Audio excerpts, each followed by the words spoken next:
হরে কৃষ্ণ কৃষ্ণ কৃষ্ণ হরে হরে, হরে রাম রাম রাম হরে। আমরা আজকের যুগে এতই ব্যস্ত যে নিজেদের প্রার্থনা জানানোর জন্য ভগবানের কাছে একটুও সময় দিতে পারি না। কিন্তু ভগবানের কাছে প্রার্থনা জানানো আমাদের এই যুগে সব থেকে ইজি। আগের যুগে তো তপস্যা করতে হতো, সাধনা করতে হতো, অনেক কিছুই করতে হতো, কিন্তু শ্রীকৃষ্ণকে ডাকার এখন সব থেকে সহজ উপায় আমাদেরকে স্বয়ং যেই মহামন্ত্র যদি আমরা জপ করি তাহলে শ্রীকৃষ্ণকে খুব সহজেই পাওয়া যায়।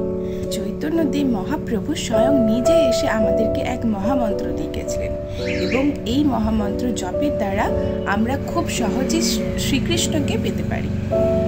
সেই মহামন্ত্র হলো হরে কৃষ্ণ কৃষ্ণ কৃষ্ণ হরে হরে, হরে রাম রাম রাম হরে হরে। এই মহামন্ত্র জপ যদি আমরা সারাদিনের মধ্যে একটা নিজেদের অমূল্য সময় থেকে একটা সময় বার করে করি, তো আমরা যখন ভগবানের কাছে নিজেদের এক হাত বাড়াবো, ভগবান নিজের দু হাত আমাদের দিকে বাড়িয়ে দেবে। আমরা যদি এখন একবার, দুবার, তিনবার, চারবার, পাঁচবার বলতে বলতে কখনো এরকম হয়ে যাবে যে আমাদের কাছে সারাদিনে 10 মিনিট সময় থাকবে এক মালা জপ করার জন্য, সেই সময়টা আমাদের কাছে তখন নিজের থেকেই চলে আসবে, আমাদের নিজেদের বোঝার অজান্তেই চলে আসবে।